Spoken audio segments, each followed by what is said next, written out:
Assalamualaikum warahmatullahi wabarakatuh. Anak-anak hebat, sekarang kita sudah memasuki tema yang ketiga tentang peduli terhadap makhluk hidup. Pada pembelajaran ini kita akan masuk ke subtema yang pertama, yaitu tentang hewan dan tumbuhan di lingkungan rumahku. Pada pembelajaran yang pertama kita akan membahas tentang padi.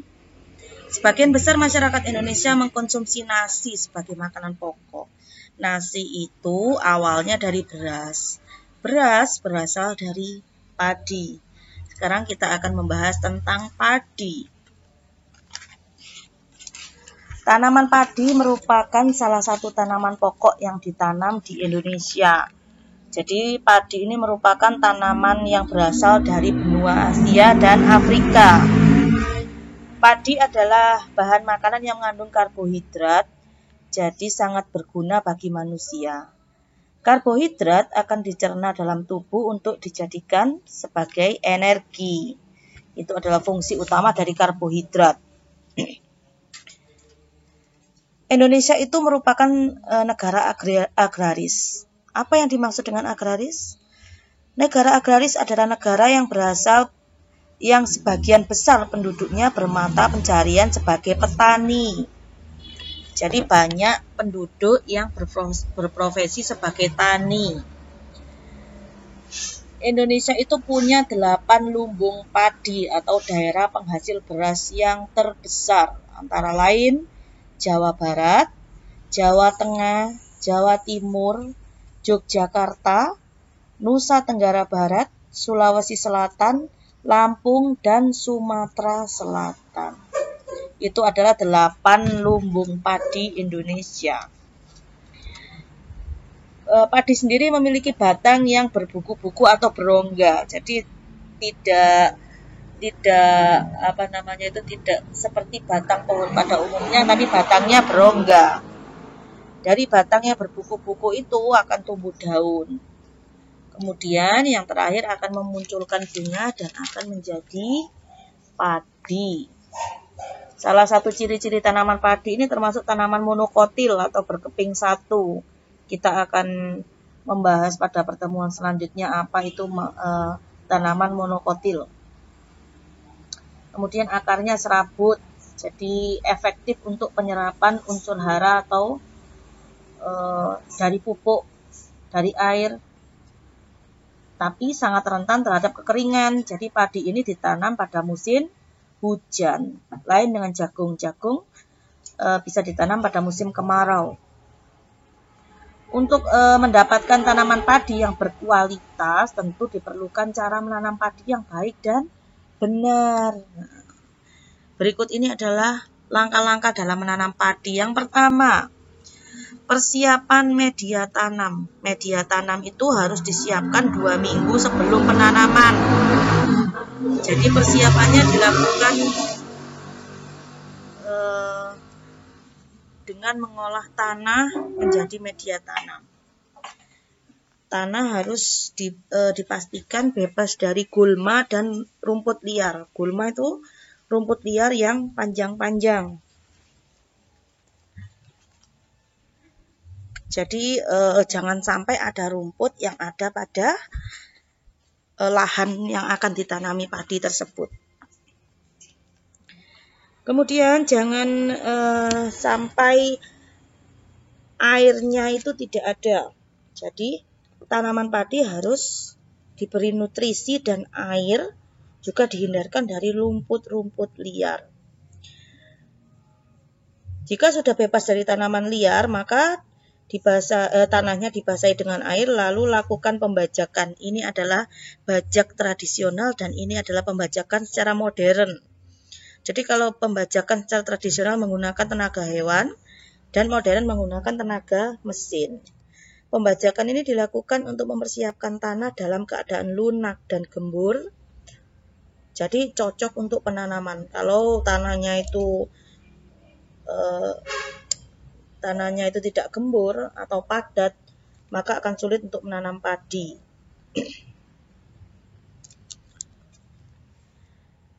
Kemudian setelah dibajak, air diberikan dalam jumlah yang banyak untuk menutupi seluruh lahan. Jadi air ini dibiarkan di media tanam terus menggenang selama 2 minggu.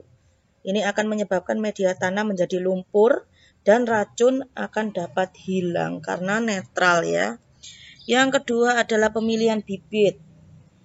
Pemilihan bibit ini harus melalui pengujian terlebih dahulu. Bagaimana mengujinya? Dengan merendam benih padi dalam air. Setelah 2 jam, maka akan diperoleh padi yang berkualitas. Padi yang dapat ditanam. Padi yang mengambang itu adalah padi yang kualitasnya buruk. Jadi kita akan mencari padi yang tenggelam. Itu akan menghasilkan beras yang berkualitas bagus. Setelah pemilihan bibit padi, akan dilakukan penyemaian. Penyemaian ini dilakukan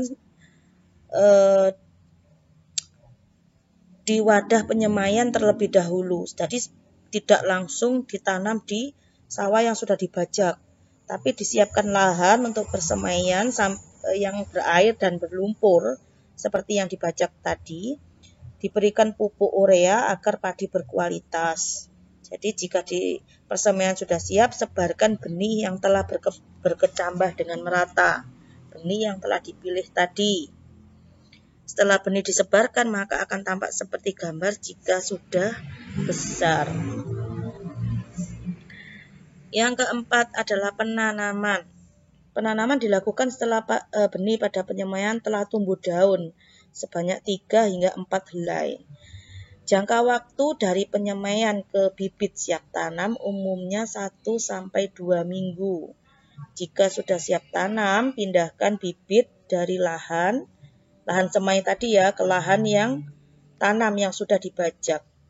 Pemindahan harus dilakukan dengan hati-hati agar tidak merusak tanaman. Penanaman ini dilakukan pada lubang-lubang yang telah disiapkan. Khusus untuk tanaman padi, dalam satu lubang dapat ditanam 2 bibit sekaligus. Jadi penanaman ini dilakukan dengan memasukkan bagian akar membentuk huruf L agar akar dapat tumbuh sempurna. Penanaman padi ini menggunakan tenaga manusia atau mesin. Ada sekarang mesin penanam padi. Sudah banyak digunakan di Indonesia. Yang kelima adalah perawatan lahan. Perawatan lahan ini ada 3 hal. Yang pertama penyiangan, pengairan, dan pemupukan. Penyiangan itu dilakukan untuk menjaga kebersihan lahan dari tanaman pengganggu. Penyiangan ini rutin dilakukan pada periode tertentu, bisa 2 atau 3 minggu sekali. Itu disiangi. Pengairan diberikan sesuai kebutuhan. Seperti tanaman lain, pastikan tidak ada kekurangan atau kelebihan air. Yang terakhir adalah pemupukan, dilakukan pertama kali setelah tanaman padi berusia 1 minggu. Jadi hama dalam sawah biasanya, hamanya itu ada ya dalam sawah itu. Hama itu apa? Hewan pengganggu. Itu misalnya walang sangit, belalang, wereng, dan tikus. Jadi supaya padi kita tidak dimakan keempat hama tersebut, keempat hewan pengganggu tersebut, maka untuk mengendalikan hama kita dapat menggunakan pestisida. Lebih diutamakan pengendalian hama tersebut dilakukan oleh predator alami. Apa itu predator alami? Hewan yang alami pemakan hama. Misalnya kalau tikus kita lepaskan kucing, itu adalah predator alami. Kita juga bisa beralih ke pestisida organik, jadi lebih aman untuk kesehatan. Yang keenam adalah pemanenan, ini adalah tahap terakhir. Ini dilakukan jika padi sudah menguning dan merunduk. Ini digunakan sabit bergerigi untuk memanen. Kemudian hasil panennya diletakkan pada tikar, ini tikarnya. Tikar ini digunakan untuk merontokkan beras dari burit-burit padi. Jadi berasnya di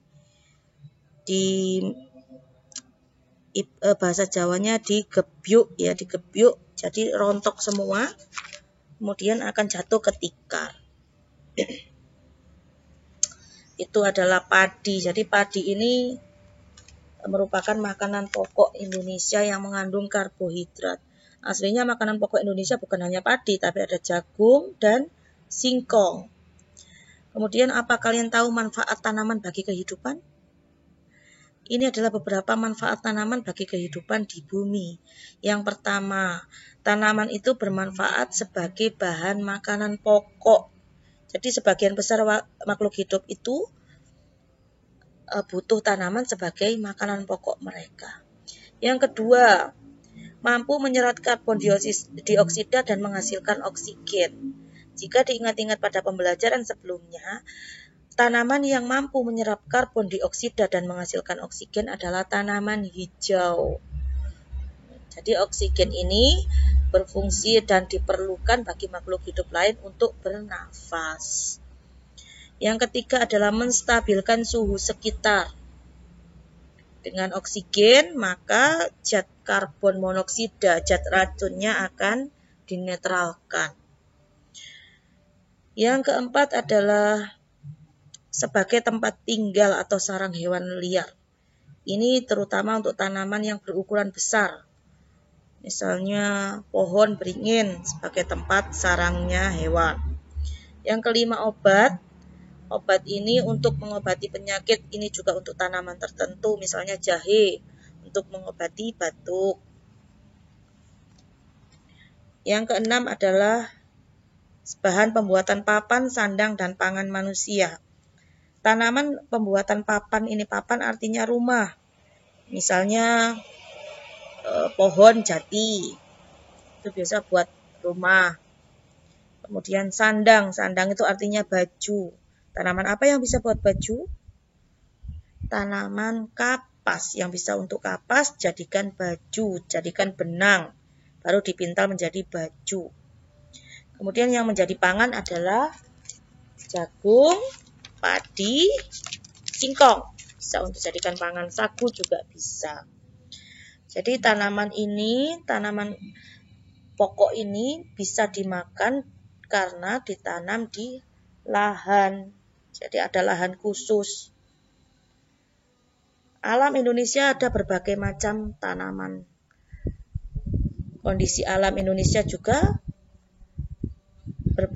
berbeda-beda antar wilayah. Sekarang kita akan membahas tentang kenampakan alam. Kenampakan alam disebut dengan bentang alam. Jadi merupakan bentuk muka bumi. Setiap daerah mempunyai kenampakan alam yang berbeda-beda. Ada yang datar, ada yang berbukit-bukit, ada yang tertutup, dan ada yang digenangi oleh air, seperti sungai dan laut. Pada dasarnya, kenampakan alam dibagi menjadi dua. Ada wilayah daratan dan wilayah perairan. Kita bahas dulu yang wilayah daratan. Kenampakan alam wilayah daratan itu, daratan adalah bagian dari permukaan bumi yang tidak digenangi air dan berbentuk padat. Jadi tanah itu merupakan tempat manusia berpijak. Hampir semua aktivitas manusia dilakukan di atas tanah. Penampakan alam pada dasarnya tidak rata ya. Jadi ciri-cirinya kondisi alam bersifat tetap dan tidak berubah-ubah. Yang kedua, di setiap wilayah mempunyai kondisi alam yang hampir seragam. Yang ketiga, keadaan alam berada di lingkungan sekitar. Yang keempat, mempunyai bentuk asli dan alami, jadi bukan buatan manusia. Kenampakan alam merupakan asli dari alam tanpa campur tangan manusia. Kemudian wilayah daratan sendiri itu dibagi menjadi beberapa bagian. Yang pertama, dataran rendah. Dataran rendah itu tanah yang keadaan relatifnya datar dan luas, terletak 200 meter di atas permukaan laut. Dataran rendah ini biasa dimanfaatkan untuk pemukiman, pertanian, dan perkebunan. Contohnya ya, dataran rendah biasanya di sekitar pantai, kaki gunung, dan lembah. Contohnya, dataran rendah di Indonesia itu dataran rendah pantai timur Sumatera, pantai utara Jawa, pantai timur Kalimantan, dan dataran rendah pantai barat Papua. Kemudian lembah. Lembah ini adalah bagian permukaan bumi yang rendah dan terdapat di kanan kiri sungai atau lembah sungai, atau bisa juga di kaki gunung. Dataran lembah ini biasanya subur sehingga cocok untuk dijadikan daerah pertanian. Daerah lembah sungai yang rawan terhadap banjir, misalnya lembah Baliem di Papua. Yang lembah yang lain masih aman. Yang ketiga, dataran tinggi atau biasa disebut dengan nama plato. Dataran tinggi ini adalah tanah datar dengan ketinggian ratusan sampai ribuan meter di atas permukaan laut yang dikelilingi oleh dataran rendah. Jadi dataran tinggi, kemudian bawahnya ada dataran rendah. Dataran udara yang sejuk didatangi oleh orang untuk menikmati pemandangannya. Jadi sangat cocok untuk wisata dan perkebunan. Contohnya adalah dataran tinggi Dieng yang ada di Jawa Tengah, dataran tinggi Alas yang ada di Aceh, dan dataran tinggi Bone yang ada di Sulawesi Selatan. Yang keempat adalah gunung dan pegunungan. Gunung dan pegunungan itu berbeda ya. Gunung itu ada dua jenis, gunung berapi dan gunung yang tidak aktif. Gunung berapi adalah gunung yang masih aktif dan sewaktu-waktu dapat meletus. Misalnya Gunung Merapi di Jawa Tengah, Gunung Tangkuban Perahu di Jawa Barat, Gunung Agung dan Gunung Batur di Bali, Gunung Kerinci di Sumatera Barat. Kalau di Jawa Timur itu yang dekat dengan sini adalah Gunung Semeru, itu masih aktif, gunung berapi.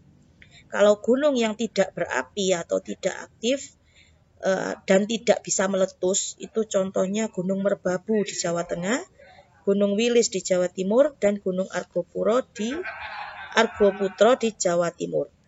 Itu adalah gunung menjulang tinggi yang bisa berapi dan tidak berapi.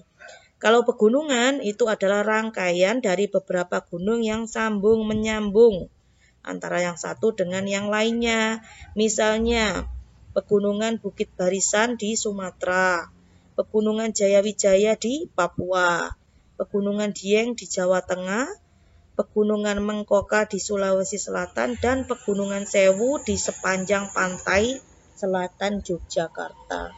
Tapi gunung dan pegunungan itu manfaatnya sama, sebagai tempat perkebunan, tempat tumbuh dan berkembangnya hutan, suaka marga satwa, rekreasi, penyerapan air hujan, dan paru-paru dunia. Dan gunung ini mencegah erosi dan banjir. Jadi gunung juga menjadi sumber penghasilan ya. Itu adalah kenampakan alam di wilayah daratan. Yang kedua adalah kenampakan alam di wilayah perairan. Penampakan alam di wilayah perairan ini yang berhubungan dengan macam-macam air. Karena wilayah Indonesia memiliki perairan yang sangat luas, hampir 2/3 dari bagian keseluruhan wilayah negara Indonesia. Kenampakan alam ini yang masuk yang termasuk wilayah kenampakan alam ya. Bukan wilayah daratan, itu guru salah ketik. Wilayah kenampakan alam yang pertama, pantai. Pantai itu adalah perbatasan antara daratan dan lautan. Ini sangat cocok untuk tempat wisata. Yang kedua, selat. Selat itu laut sempit yang menghubungkan dua pulau. Manfaatnya adalah untuk penyeberangan antara dua pulau. Contohnya, Selat Sunda itu menghubungkan antara Pulau Sumatera dan Pulau Jawa. Selat Bali menghubungkan Pulau Jawa dengan Pulau Bali. Selat Madura menghubungkan Pulau Jawa dengan Madura. Selat Karimata, Pulau Kalimantan dengan Sumatera, serta Selat Makassar yang menghubungkan Pulau Kalimantan dan Pulau Sulawesi. Yang ketiga adalah teluk. Teluk adalah laut yang menjorok ke daratan. Ini dimanfaatkan untuk pelabuhan. Jadi laut yang ada teluknya ini dikembangkan untuk menjadi pelabuhan, baik transportasi atau kapal nelayan. Misalnya Teluk Jakarta, Teluk Lampung, Teluk Penyu di Cilacap. Yang keempat adalah laut. Laut adalah perairan yang luas dengan ciri airnya asin. Jadi di dalamnya ada banyak ikan, udang, kerang, serta lumpur laut. Dimanfaatkan juga untuk rekreasi dan transportasi. Contohnya Laut Jawa, Laut Banda, dan Laut Sulawesi. Kalau samudra itu adalah laut yang lebih luas lagi. Contohnya Samudra Hindia dan Samudra Pasifik. Yang kelima adalah sungai. Sungai adalah air tawar dari sumber alamiah yang mengalir dari tempat yang tinggi ke tempat yang rendah dan bermuara ke laut. Kalau sungai ini awalnya berasal dari gunung. Gunung ini karena resapan air dari pohon-pohon di gunung akhirnya menghasilkan sumber mata air dan mengalir ke sungai-sungai. Umumnya sungai di Jawa dimanfaatkan untuk pengairan, terutama untuk irigasi sawah. Sedangkan di luar Jawa ini biasanya untuk sarana transportasi, karena sungainya lebih besar di Kalimantan dan Sumatera. Sungai ini juga bisa untuk pembangkit listrik tenaga air. Contohnya di mana? Jawa Timur ya. Sungai Brantas, Sungai Bengawan Solo. Yang terakhir adalah danau. Danau adalah daerah cekungan di daratan yang terisi air. Jadi danau ini daerah perairan yang cukup luas di daratan. Contohnya ada Danau Toba, Danau Singkara, dan danau lainnya. Ini adalah yang pertama, ini adalah gambar yang pertama adalah pantai, kedua selat, ketiga ini apa tadi ketiga? Teluk, yang keempat laut, kelima sungai, yang keenam adalah danau. Itu adalah contoh wilayah perairan. Dan yang ini adalah refleksi dari penjelasan Bu Guru, silakan dikerjakan agar kalian lebih mantap terhadap materi Bahasa Indonesia KD 3.3, IPA KD 3.8, dan UPS KD 3.1. Sekian penjelasan Bu Guru untuk tema 3 subtema 1 pembelajaran yang pertama. Silakan kembali diputar videonya jika kalian masih belum mengerti dan dikerjakan refleksinya untuk pemantapan materi kalian hari ini. Bu Guru akhiri. Selamat belajar, selamat beraktivitas. Assalamualaikum warahmatullahi wabarakatuh.